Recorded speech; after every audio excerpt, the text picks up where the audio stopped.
세월을 아끼라라는 설교 제목으로 하나님의 말씀을 전하고자 합니다.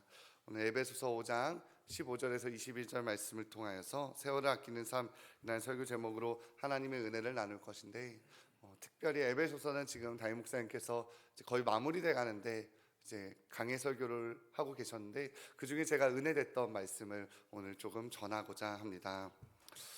코로나와 함께 이제는 또한 독감이 많이 시작이 된 것 같습니다. 제가 목이 좀 지금 갑자기 그런데 감기는 아니고, 그냥 갑자기 갈라지네요. 물 좀 마시겠습니다. 몸이 아프지는 않습니다. 그런데 독감이 주변 환자에도 많은 것 같고, 또 독감이 아니더라도 감기 환절기여서 아픈 분들이 많은 것 같은데, 여전히 우리는 코로나의 영향을 많이 받는 것 같습니다. 몸이 조금 아프고 목이 갈라지고 열이 나면은 혹시나 코로나 아닌가 하면서 병원 가서 검사를 받으면 왜 코로나 검사 안 해주지? 라고 조금 생각도 하고 자가 기도도 해보면서 여전히 우리는 코로나 바이러스의 영향권 안에 있구나라는 것을 생각해 보게 됩니다. 코로나라는 그런 질병은 우리에게 아주 커다란 변화를 준 것 같습니다. 이제 이 2023년 12월을 지내고 있는 우리는 코로나라는 것을 겪은 지 벌써 4년이라는 시간이 지났습니다.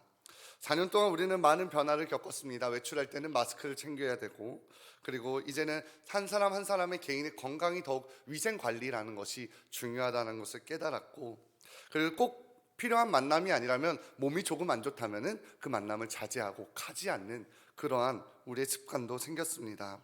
코로나 기간에는 사랑하는 사람들 간의 만남도 잘 이루어지지 못했고, 특별히 예배 가운데 안에서도 영상 예배라는 것이 활성화되었고, 회사 마쳐도 재택근무라는 것이 활성화되면서 우리가 기존에 살아왔던 그 삶을 많이 변화시켰다는 것을 우리는 경험하게 되었습니다. 그래서 우리는 더욱 두려운 것 같습니다. 독감으로 인하여서 이러한 감기가 찾아올 때마다 다시 코로나 때와 같은 그런 상황이 찾아오는 것은 아닐까. 많은 사람이 질병에 걸려서 우리가 다시 잃어버렸던, 이제 회복했다고 생각했던 그 일상을 잃어버리게 되면 어떡할까 하는 그러한 두려움이 있는 것 같습니다.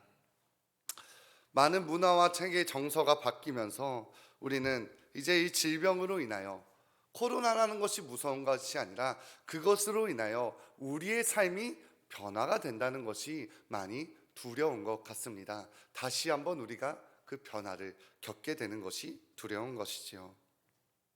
어쩌면 코로나 이전이라는 말은 이제는 의미가 없을 수 있습니다. 그 이전의 삶으로 우리는 돌아갈 수 없는 것 같습니다.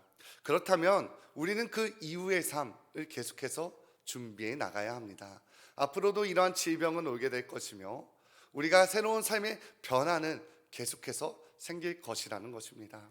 코로나가 지난 지 벌써 4년이라는, 코로나가 발병된 지 4년이라는 시간은 지났지만 우리는 여전히 질병에 대해서, 여전히 우리는 우리의 삶의 변화에 대해서 두려워하며 살아가고 있다는 것입니다. 변화되는 삶 속에서, 빠르게 변하는 매일의 삶 가운데 안에서 우리는 적응하며 살아가야 합니다. 특별히 우리가 적응해야 될 것은 우리의 신앙에 있어서 적응해야 합니다. 코로나 이전의 삶이 있고 코로나 중의 삶이 있고 코로나 이후의 삶이 있듯이 우리의 매일의 삶은 늘 어떠한 기준과 기점을 통하여 변화된다는 것인데, 신앙이라는 것은 이 세상의 가치관과 우리의 삶의 문화와 상황 가운데 안에서 변화되는 것이 아니라 항상 하나님 앞에서 한결된 모습으로 나아가야 합니다. 우리의 신앙을 회복하시기 바랍니다. 코로나로 인하여 어쩌면 잃어버렸던 신앙이 있습니다. 또한 코로나가 아니더라도 나의 삶의 상황과 문제로 인하여, 나의 개인적인 문제로, 가정 간의 문제로, 직장의 문제로, 건강의 문제로 우리의 신앙에 어떠한 영향이 있었다면 우리가 예수의 그 첫사랑을 회복하자 이야기하는 것처럼 우리의 마음 가운데 안에 그 하나님을 사랑했던 그 신앙이 회복되시길 바랍니다. 특별히 바라기는 이번 여리고 특별 새벽 기도회를 통하여서 우리의 삶을 맡고 있던 그 견고한 진이 파하여지는, 하나님께 온전히 나아갈 수 있는 그러한 귀한 시간이 되길 소망합니다. 사도 바울은 오늘 본문 말씀에서 15절에서 이렇게 이야기합니다. 15절 말씀입니다. 그런즉 너희가 어떻게 행할지 자세히 주의하여 지혜 없는 자 같이 하지 말고 오직 지혜 있는 자 같이 하여. 우리가 어떻게 행할지 자세히 주의하여 보라고 이야기합니다. 그리고 16절에서 이렇게 이야기합니다. 16절 말씀입니다. 세월을 아끼라. 때가 악하니라. 때가 악하다고 이야기합니다. 이 악한 세상 속에서, 악한 이 세상 가운데 안에서 우리가 어떻게 행할지를 자세히 주의하여 보라고 말씀은 이야기합니다. 세상은 어떤 곳입니까? 우리가 살아가고 있는 세상은 어떤 곳입니까? 이 옛날 이 신약 시대부터, 구약 시대부터 지금까지의 시대는, 이 시대는 세상 공중 권세 잡은 자, 사탄이 잡고 있는 악한 세상입니다. 에베소서 2장 말씀에서는 공중 권세 잡은 자를 따랐으니라고 이야기합니다. 우리가 이 세상 살아가면서 공중 권세 잡은 자를 따랐다. 이 악한 세상을 따라갔던 사람들이 바로 우리다라고 에베소서 2장에서는 말씀합니다. 이 세상은 사탄의 것입니다. 공중 권세 잡은 자의 것입니다. 그래서 우리는 이 세상을 바라볼 때 자세히 주의하여 살펴보아야 합니다. 이 사탄을 따르지 않기 위하여 세상 가운데 안에서 우리의 신앙을 지켜내어서 하나님의 말씀과 하나님의 뜻을 온전히 구별하여 살펴가기 위하여 자세히 주의하여 살펴보아야 하는 것입니다. 그러면 우리는 어떻게 행해야 합니까? 그리스도인으로서 이 세상 가운데 안에서 어떻게 행해야 합니까? 세월을 아끼라 라고 이야기합니다. 세월은 시간을 이야기합니다. 시간을 아끼라는 것입니다. 이 악한 세상 가운데 안에서 공중권세 잡은 자 가운데 안에서 우리의 시간을 아껴야 한다는 것입니다. 시간을 아끼는 것, 이 아낀다는 표현을 우리는 조금 더 살펴보아야 할 것 같습니다. 우리가 시간을 어떻게 아낄 수 있습니까? 이 아낀다는 표현을 영어로 보게 되면은 모든 기회를 붙잡아라 라는 뜻으로 해석을 할 수가 있습니다. 또 오늘 말씀 가운데 안에 밑에 있는 각주를 보면 기회를 사라 라고 이야기합니다. 세월을 아끼라, 기회를 사라. 그 말씀을 다시 보자면 기회를 붙잡아라, 시간을 붙잡아라 라는 말씀으로 볼 수가 있습니다.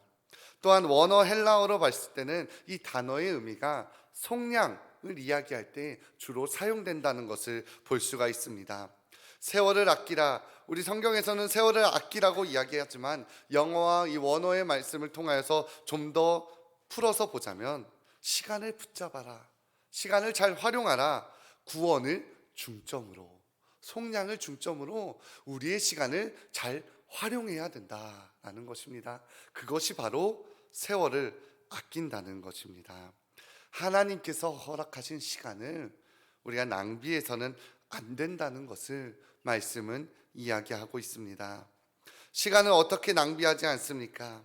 하나님께서는 모든 사람에게 동일한 시간을 허락하셨습니다.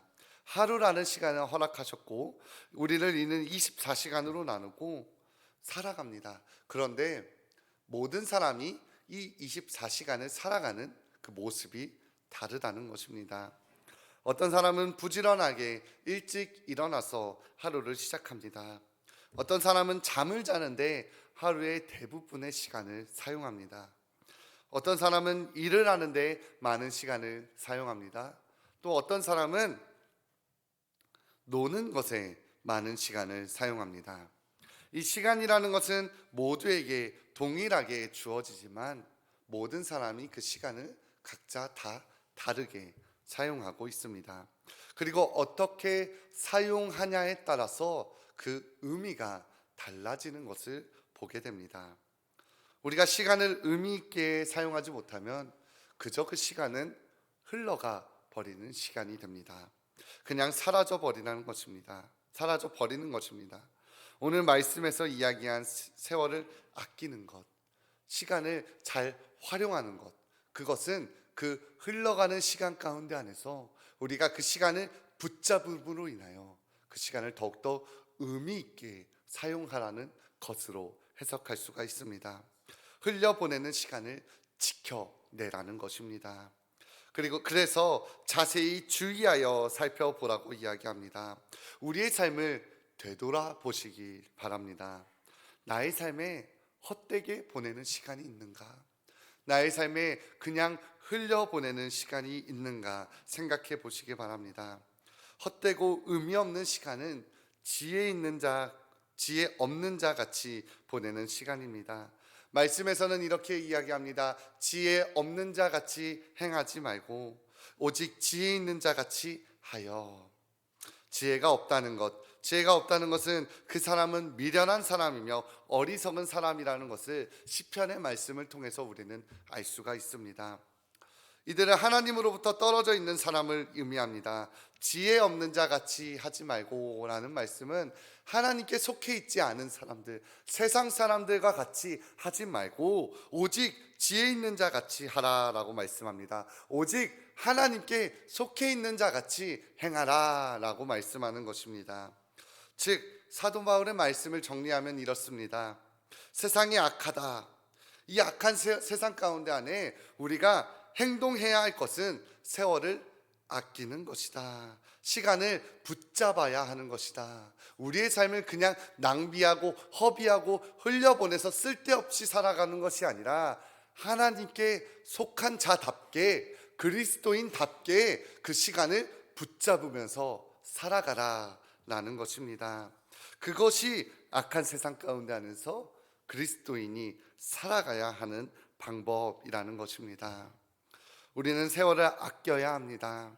하나님께서 주신 하루를 우리가 어떻게 살아가야 할지 고민하시는 오늘 하루가 되시기 바랍니다. 세상 사람들과 똑같이 살아서는 안 됩니다. 우리는 시간을 아낀다고 이야기할 때 부지런함과 게으름 사이에서 이야기할 수 있지만 오늘 에베소서 말씀을 통하여서는 시간을 이렇게 구분합니다. 하나님께 속한 시간과 하나님께 속하지 않은 시간. 우리가 하나님께 속한 시간을 살 때 우리의 삶이 그리스도인 된 삶, 하나님께 구원받은 자로서의 합당한 삶을 살아가게 됩니다. 우리의 삶이 이렇게 나아가게 될 때 견고한 진을 파하게 되는 삶을 살아가게 되는 것입니다. 이러한 삶을 18절에서는 이렇게 이야기합니다. 18절입니다. 성령으로 충만함을 받으라. 세월을 아끼는 삶은 성령 충만한 삶을 이야기합니다. 지혜 없는 자와 지혜 있는 자를 대조한 것 같이 18절 말씀에서는 어리석은 자와 주의 뜻이 무엇인지 이해하는 자, 그 둘을 이야기하고 18절 말씀에서는 술 취함을 이야기하며 또한 성령 충만함을 대조하여 이야기합니다. 세상의 것과 하나님의 것을 계속해서 대조하여 이야기하는 것입니다. 세월을 아끼는 사람은 지혜 있는 사람입니다. 하나님께 속한 사람입니다. 그리고 그 사람은 하나님의 뜻이 무엇인지 이해하는 성령 충만한 사람입니다. 그리고 이 성령 충만한 삶을 세 가지의 모습으로 이야기합니다. 먼저는 찬송하는 삶입니다. 19절 말씀입니다. 시와 찬송과 신령한 노래들로 서로 화답하며 너희의 마음으로 주께 노래하며 찬송하며. 아멘.